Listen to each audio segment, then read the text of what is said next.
What's going on, guys? So, you can probably see right now, this is not the game I'm usually playing on this channel, and that's okay. AFK Journey sponsored this video, so they got me to basically try out the game and give you guys my honest first impressions on it, and I actually am, like, this is the most surprised I've ever been with, like, an AFK idle type game. Like, genuinely, this is, like, the most impressed I've ever been. Because not only is this game, like, just like an idle game, like mobile game that you can play on your phone or your PC or whatever you want to play it on, it's also kind of a pseudo open world game. I mean, okay, let me just show you, like, right off the bat, right? Right off the bat, you can just run around. And now it's not like from third person over your shoulder per se, but like, you know, you have this like overhead camera, you can zoom in, you can zoom out and stuff, and that's pretty cool. But there's this world, right, that you can kind of walk around, and there's chests everywhere, and you can zoom out, and there's like a map with levels and everything. And it's like kind of cool because you would not expect like sort of like an idle game to have this sort of like depth to it. But there's gonna be a lot we have to talk about this game. So today I'm gonna be showing you guys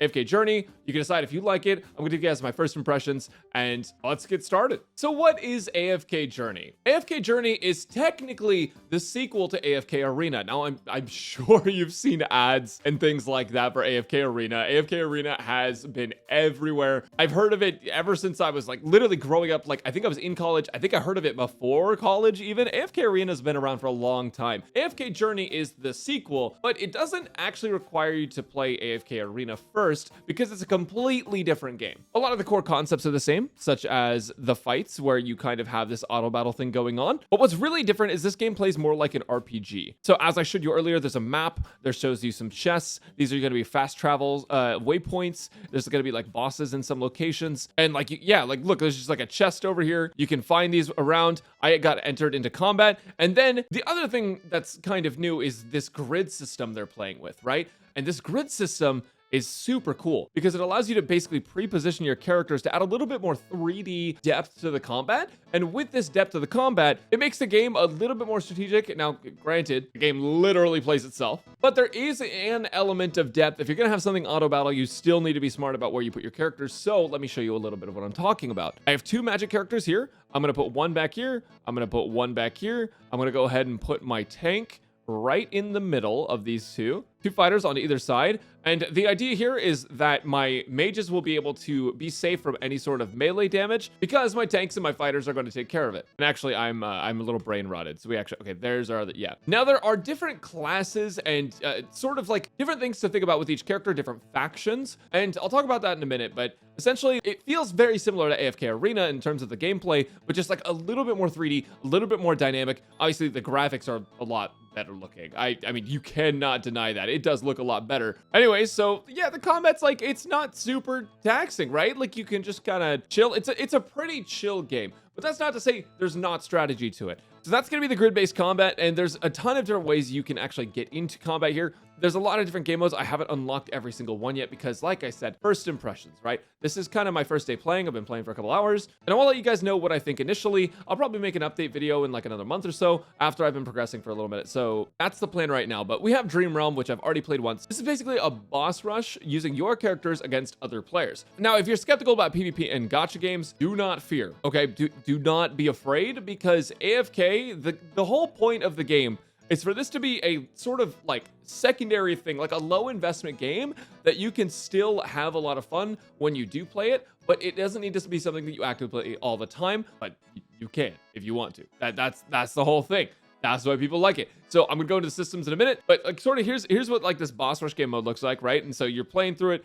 Maybe you're just hanging out with some friends and you're like, oh, I'm gonna do this while they're having a conversation and I don't have anything to say on it because they're talking about like American politics and stuff, and I don't really give a shit about that because I'm Canadian. You know, if that's happening, you can just open this up and play this. And I got absolutely steamrolled. That's going to leave me with a score of 97th on the ranking, which is, it's all right, right? But like, I still have so much more investment to go because I literally started playing this game today. Now, that's not to say I didn't look into things because I decided to learn all about their systems, and they have some pretty dang cool ones. So essentially in this game, there are 6 factions. These factions are going to be your Maulers, your Lightbearers, Wilders, Graveborn, Celestial, and Hippogian. I think it's Hippogian.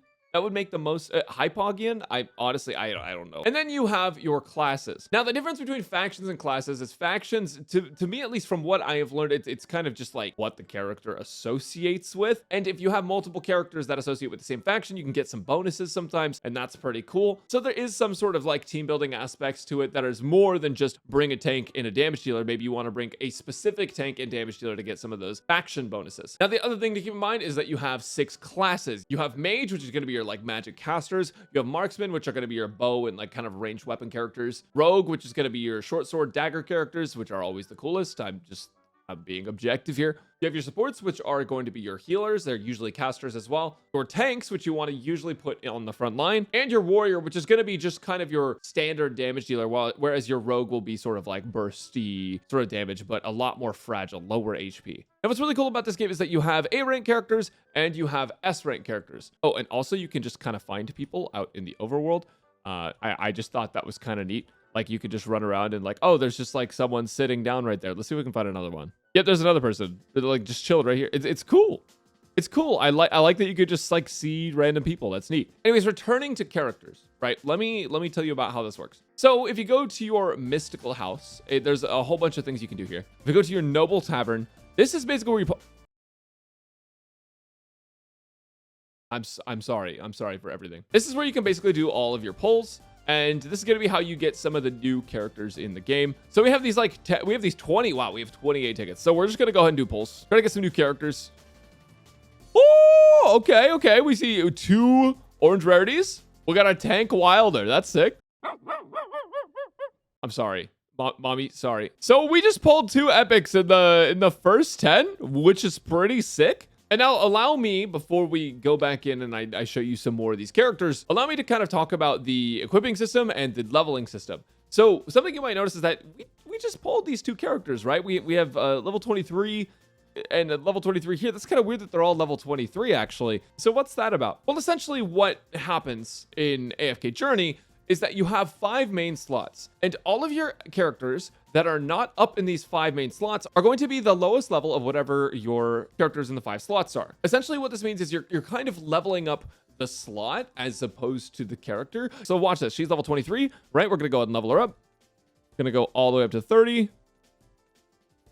And now all of our characters that were on the bench are level 30. I have a problem. I need to seek God. So if you want to see your character's abilities, you can just hold tap on them or hold click, whichever version you're playing. For the record, I am playing on the PC variant, and she's a marksman, so she's a ranged damage dealer. I don't need 2 tanks. I'm just gonna go ahead and swap these 2 characters, and now we can have Mother on the front line. So here's the cool thing with that. Like, let's say I wanna upgrade this slot. I'm gonna go ahead and ascend her real quick, or ascend the slot.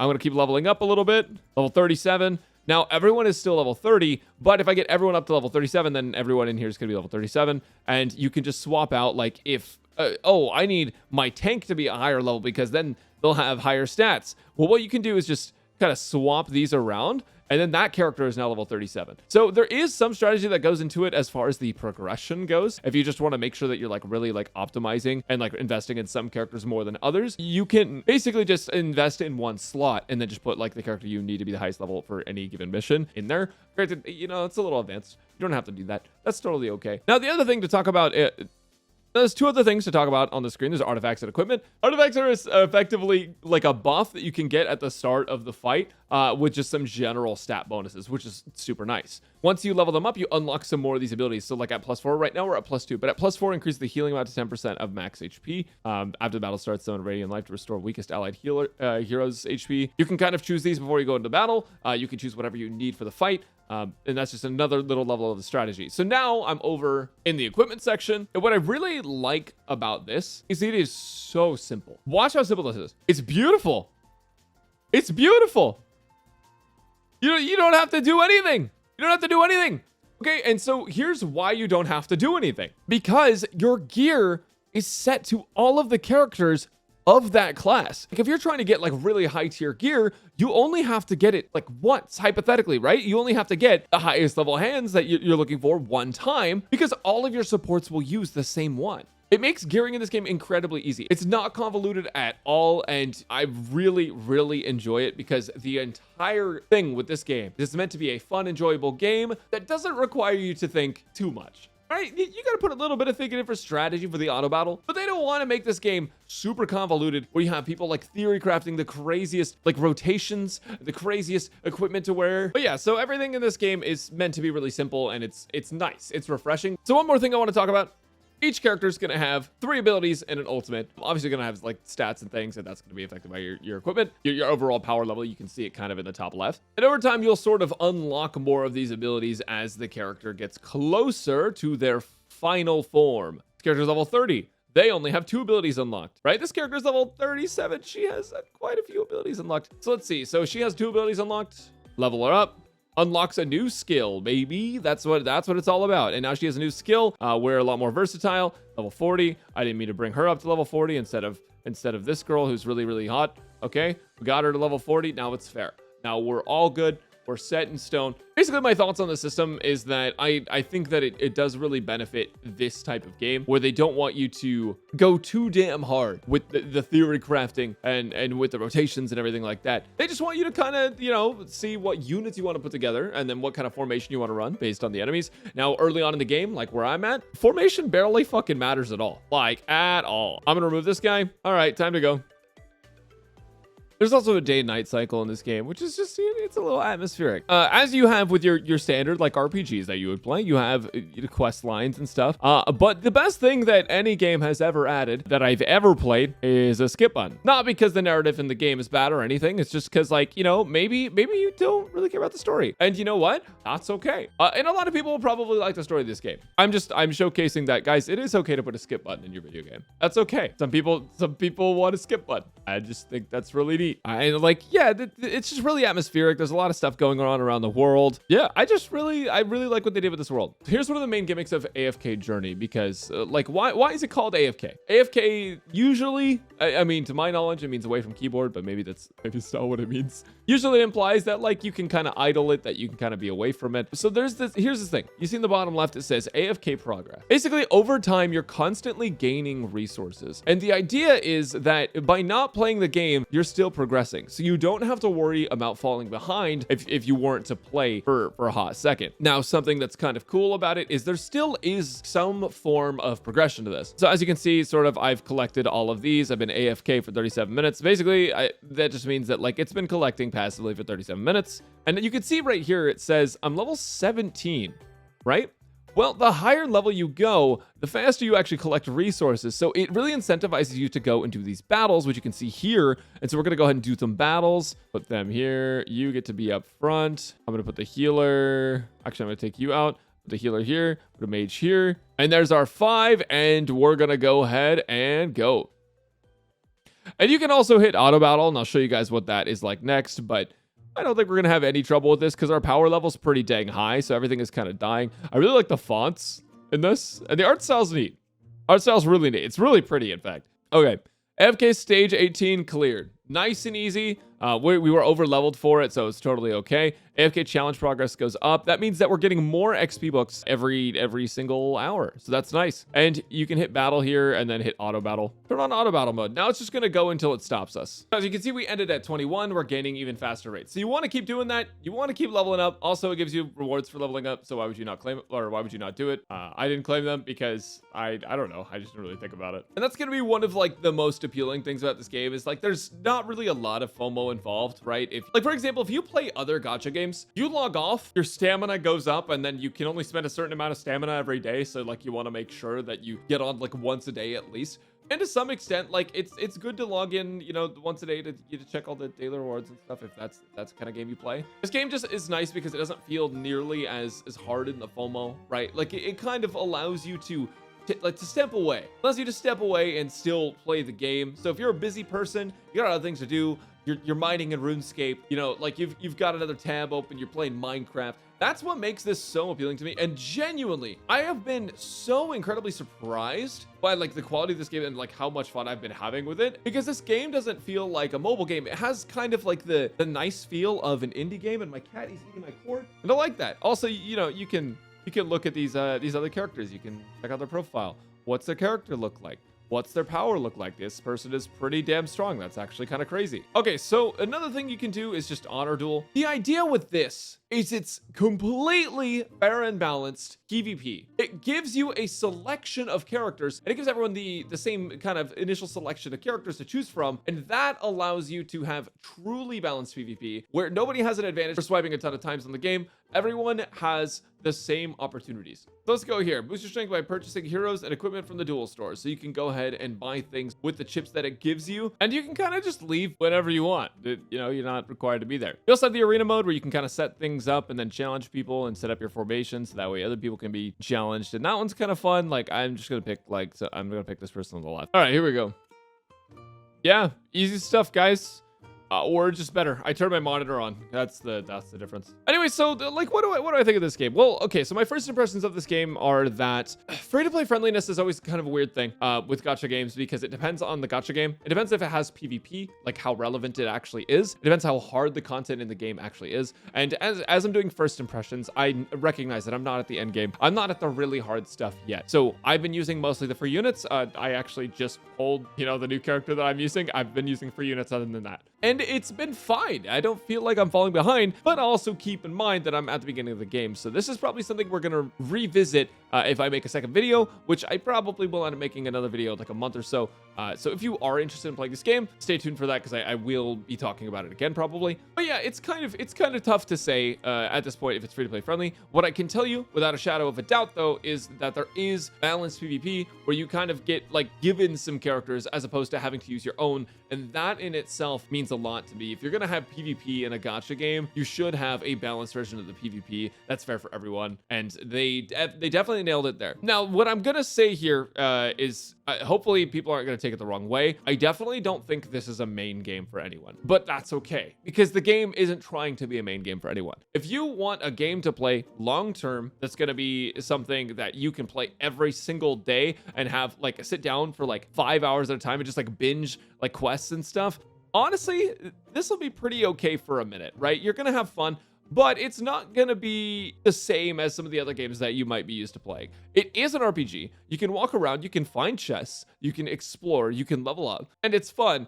but it's not quite exactly the same because the game itself wants you to auto battle. It wants you to take shortcuts. It wants you to feel like you don't have to put too much in all at once. And I think that's fine, because I think that's the style of game they're going for. And if you're looking for like a side game to play, a game that you can play for a little bit every day as opposed to a lot of it every day, then this one's actually like a super good pickup, right? Because then you can just sit down, you can play the game for a minute, not actually a minute, and you won't have missed anything by not playing longer. You're not going to fall behind people because some of the PvP options are completely balanced. And for the ones that aren't balanced, you still are gaining things all the time because this is an AFK game. AFK Arena was wildly popular. It was one of the bigger games that was out on mobile a while back. Well, I mean, technically, I think it still is. But I think AFK Journey is definitely going to overtake it just by the fact that the game feels so...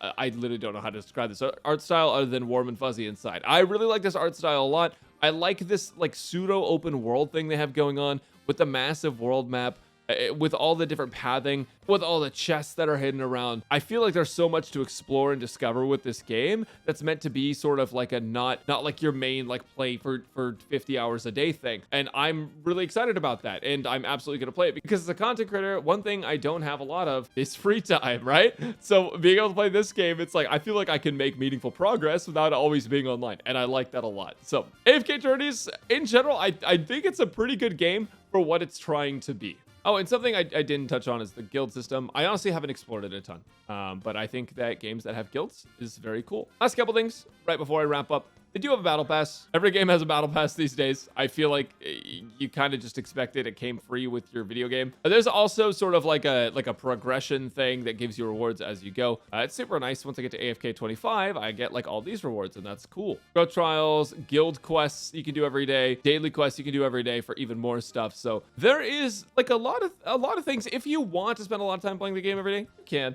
If you enjoyed, click the link down below in the description. This video was sponsored by AFK Journey, and I'm glad they sponsored me because I actually did have fun making this video. So thank you guys so much. I'll be back for another one of these videos in like a month or so. And if you want to give it a try yourself, make sure to click the link down below. If you go ahead and click that link down below, you can pre-register for the game and get some awesome goodies as well. Click my link down below to pre-register and try AFK Journey soon.